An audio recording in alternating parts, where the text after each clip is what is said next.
Waste away your life and linger. Sitting at home watching Jerry Springer. Do blackface and a monkey shine. Cut a jig at the same time. Cause niggas is a beautiful thing. Niggas is a beautiful thing. Hit me. Niggas is a beautiful thing. What's going on? Welcome to Elamine Unscripted. I am your host, Elamine.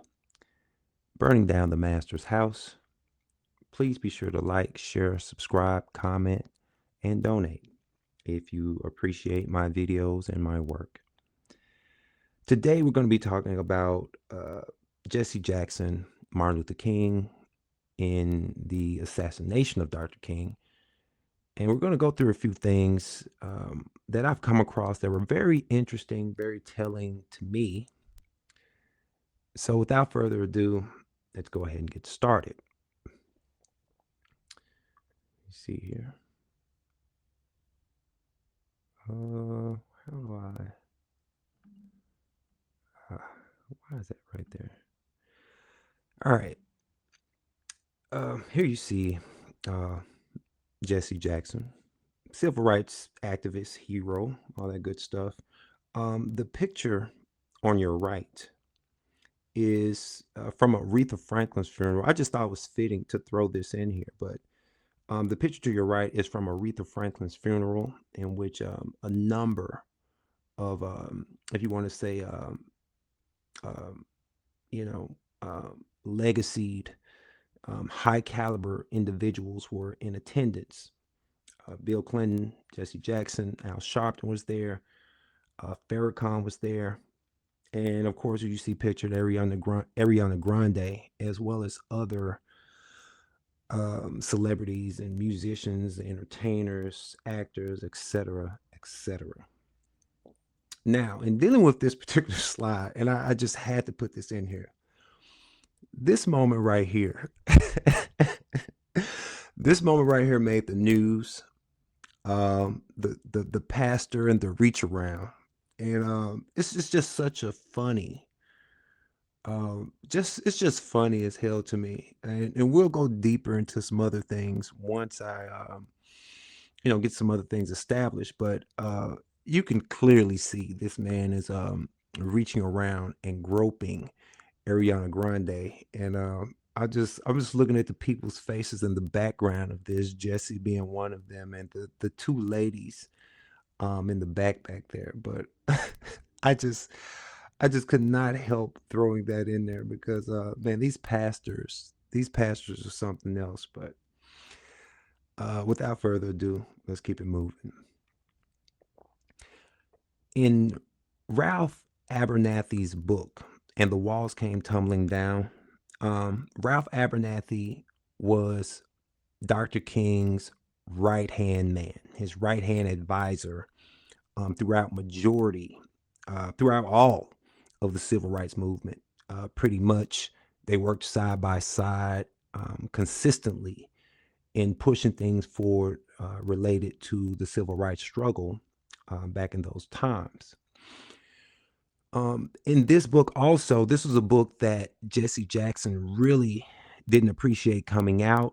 From what I understand, he did his best to try to block this book from coming out, and we're gonna see why.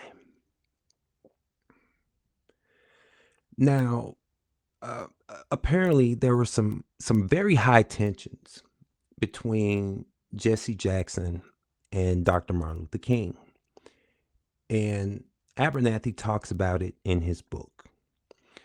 If I'll read along with you, or however you want to put that, but Jesse ran behind him and continued a discussion in which Martin had pretty much walked out on Jesse and James Bevel. And Martin snapped at Jesse and said, if you're so interested in doing your own thing that you can't do what the organization is structured to do, go ahead. If you want to carve out your own niche in society, go ahead. But for God's sake, don't bother me. That is Martin King's words to Jesse Jackson at a very tumultuous time. And this situation occurred, I think, the Saturday, a Saturday before his death here in Memphis, Tennessee. So in Abernathy's book, he pretty much talks about the men who were there. And, when I do the research, there are so many conflicting stories that it pretty much muddies the water of what the truth actually is about what really happened to Dr. Martin Luther King. Now, according to Abernathy's book, you had 3 men that were present. 4, really. You had 4 men that were present. You had 3 men that were down below during Martin Luther King's assassination. And that was Jesse Jackson. That was Ben Branch, a saxophonist. And apparently he was playing the trumpet back then, but he's known as a saxophonist. Solomon Jones. And at the opposite end, up top, opposite end of the balcony, was Billy Kyles. Now, due to the tension that had been between Jesse and Martin, Ralph talks about that he was happy to hear the warmth in Martin's voice toward Jesse because he knew the tensions were high. And so, Martin was telling Jesse, hey, come to dinner with us tonight. We're going to be at Billy Kyle's house or whatever. And don't invite too many other people. And Jesse had pretty much already invited himself anyway, before Martin said anything. And looking at some of the patterns of Jesse's behavior, it seems like he was always pushing against Martin, always undermining what Dr. King was trying to do in some way, shape, form, or fashion. Abernathy also talks about in the book how, Martin wanted him to be the person that spoke for him. And they had 2 different speaking styles. But during one particular instance in which Martin told Abernathy, you're the only one that can speak for me. And during this time, there was a gathering in which Martin told Abernathy to speak, and Abernathy wasn't quite sure, and so Jesse was like, "I'll do it." Abernathy instantly got on the phone and phoned Dr. King to come down and do the speech. So once again, it's Jesse inserting himself for a power play, if you will. So there were 3 men, the 3 men that were there below Martin King, Jesse Jackson, Ben Branch, and Solomon Jones, the driver who was, Solomon Jones, the driver that was appointed by R.S. Lewis and Sons Funeral Home. And so, as we go further into this, and you all can read along or read for yourself however you want it, but Abernathy was putting on cologne. He was right there with Martin at the time. He's right there with him at the time. He said, I'll never forget it. I had sprinkled Aramis. I guess it was a popular aftershave or cologne back in the day. He said, I sprinkled Aramis on my hands and was lifting them to my face when I heard a loud crack and my hands jerked reflexively, or whatever the case is. Reflexively. It sounded like a backfire from a car but there was just enough difference to chill my heart. I wheeled, looked out the door, and saw only Martin's feet. He was down on the concrete balcony. Now, he said, at first glance, I can see that a bullet had entered his right cheek, leaving a small hole. Somebody yelled, hit the ground, and shouted from the parking lot below. He said someone else yelled, and he heard the scuffling of feet. I looked down at Martin's face. His eyes wobbled, then for an instant focused on me. Martin, it's all right. Don't worry. This is Ralph. This is Ralph. He also talks about how he noticed, he looked more carefully at the wound and noticed the glistening blood and the flash of white bone.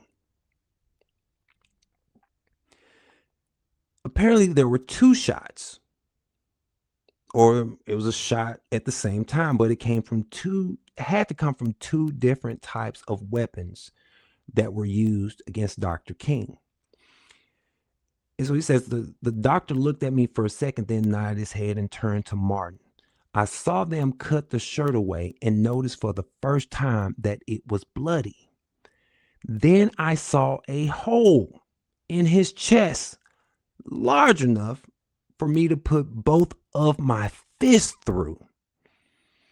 So, what is this, a shotgun? Could have been a shotgun, something. It could be a very, very high-powered rifle.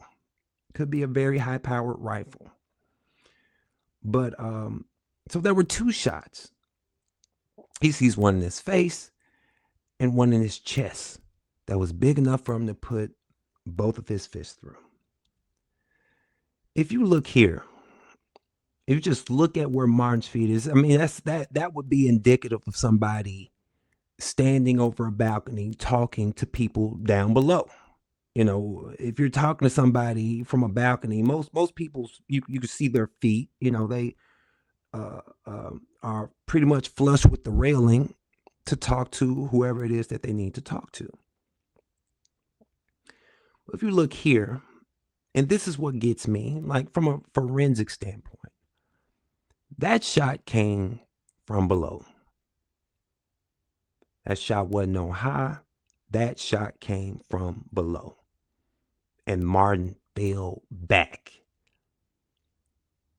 And you mean to tell me, out of the four men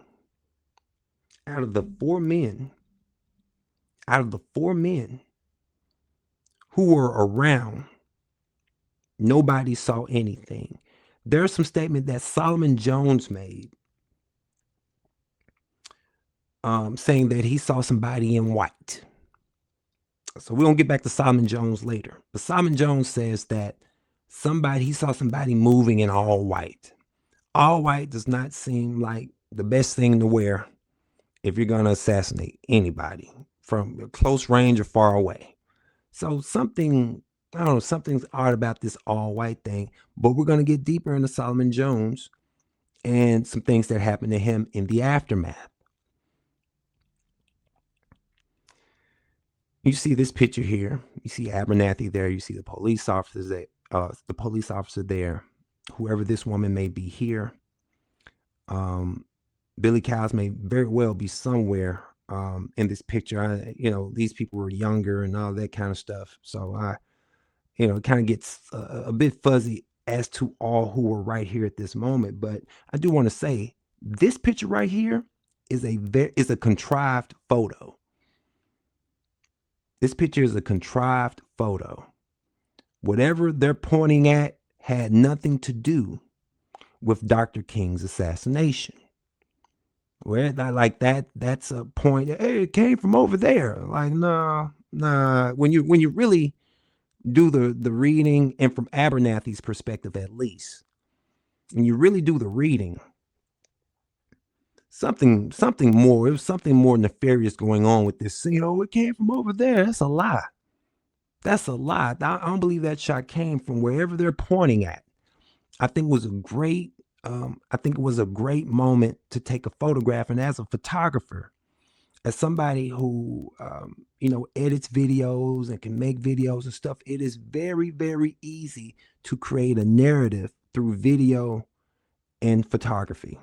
It's very easy. It's very easy. So, interestingly enough, when they're trying to, get the help from Martin and all that kind of stuff, the lady who was operating the motel switchboard at the time of the shot had suffered a heart attack and died at the switchboard. And so that would make outgoing calls impossible. Now I like this particular part in Abernathy's book.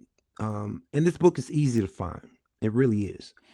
But in Abernathy's book, he says he wanted to tell a complete and honest story of what took place that day.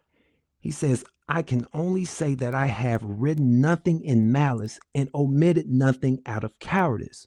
So he was standing on business when it comes to dealing with this particular situation when it took place. He's standing on business.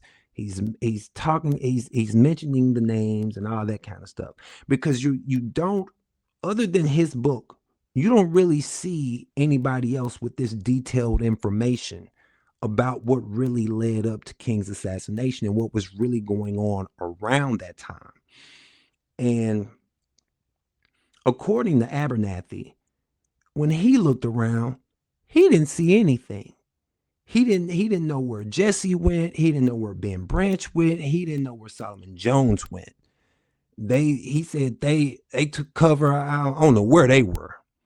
So very telling. Now, one thing that stands out to me also about this, out of all of this going on, where the hell was Reverend James Bevel? You don't see Bevel mentioned at all. You don't see James Bevel being mentioned at all throughout this situation taking place. And I didn't go into a deeper research. Okay, let's find James Bevel. Where was he doing all of this when all this was going on? So back to King's chauffeur, and we'll go to this part first. And I ended up finding this particular document, unclassified document that talks about Congressman Ford knew that there was a cover-up in connection with the death of Dr. King. Jones's wife, Solomon Jones, this is going back to the driver, Elizabeth Jones, had informed Jones she heard a broadcast on the radio station WDIA here in Memphis that the station had received a letter from, I guess, somebody named Lane, some attorney named Lane, stating that he was acting as Solomon Jones' attorney, and that Jones's life would be in danger if he appeared before the HSCA to testify. According to Solomon Jones, Lane is not now, has never been, and will never become his attorney. So once again, like, this type of information to me is what I call muddying up the waters. You start putting narratives out there, people come out of the woodworks for whatever reason to create whatever narratives that they, to create the conspiracy or whatever have you. Like, we're talking about chess. We're talking about real chess here. Okay? So, it's something to look into. It's puzzle pieces to put together. Nonetheless, let's move forward. Now, who had the most to gain? That's what I want people to look at. Who had the most to gain from Dr. King's assassination? It's pretty evident. Solomon Jones ended up getting 8 years in a prison sentence or whatever. He ended up getting 8 years for some embezzlement and, cash and government check thing. So obviously, I mean, him being in on it, and even if he was, maybe they got him out of the way to shut him up. You know, maybe his life was in danger if he testifies about anything, because he was there. He was down below. Jesse Jackson was down below the balcony, and Ben Branch was down below on the day that Martin Luther King got assassinated. Who had the most to gain? Who shot up in popularity? Who shot up in notoriety? Who shot up in recognition? Who shot up?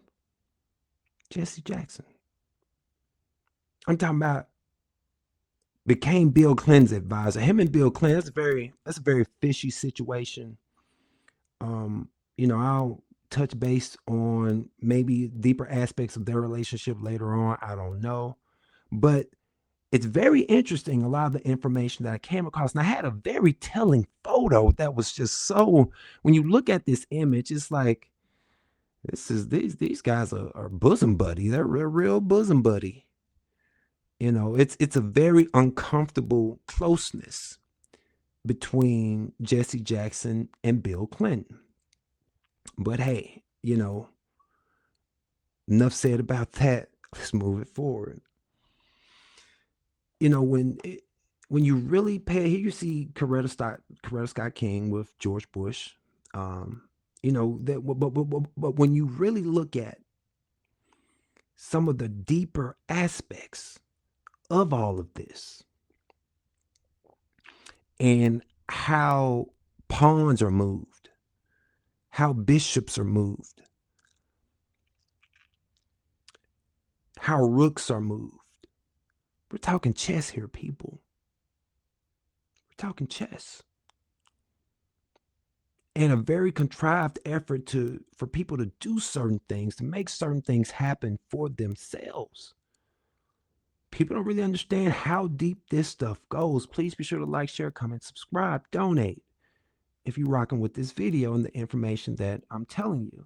And I may not give you all the tidbits that you need here, but what I do want to be able to do is to make people think just a little more critically about what took place that day. Because I'm kind of putting it in front of you. I'm giving you some of the pieces. If you want to do the work to go find out some things for yourself, feel free to email me what you find, and I'll make another video and we can discuss it. But, you know, I really want you to see how black men, a lot of black men kind of operate, black women as well, and how all of this stuff kind of ties together. These factions, these groups, these political connections, these collegiate connections, these frat soror connections, these Masonic connections. It's deeper than you'll ever know. It's deeper than you'll ever know, than you'll ever understand. And Martin King was a frat man. Martin King was Boule for sure. So, did Jesse betray Martin Luther King Jr. for him to get the spotlight at the end of the day? Did he betray Dr. King so that he can be the man on top? Because he was always trying to upstage Martin. He was always trying to undermine Martin. He always was. There are some very telling things through this particular history that I think people should really pay attention to. Anyway, that's my time. I just wanted to drop this video. I hope that it can be appreciated for what it is. Like, share, comment, subscribe. And I'll leave you with what Harabelli Font. I'll leave you with what Harabella Fonte had to say in his conversation with King, which I think is you know, once the work has been done, the papers have been signed, it's like, okay, we can get him out the way now. We can get him out the way now. Like, yeah, he's led his people into this burning house, so we can get him out the way now. Let's hear from Harry Belafonte. Please be sure to like, share, comment, subscribe. Come back, and we'll do more. Peace. The last thing Dr. King ever said to me, 5 days, as a matter of fact, before he was murdered, was he was at my home. We had just finished a strategy meeting on the Poor People's Campaign. And he seemed quite agitated after what we thought was a very successful gathering and discussion. And he said to me, I said, what's the matter, Martin? You seem very agitated. He said, well, I am. Because I've come upon a thought, but I don't know how to deal with it this moment. I said, well, what is it? He says, we fought long for integration. It looks like we're going to get it. I think we get the laws. He says, but I'm afraid that I've come upon something I don't know quite what to do with. I'm afraid that we're integrating into a burning house. And when we asked for further clarification, Andy Young was with me at that time, my wife, others.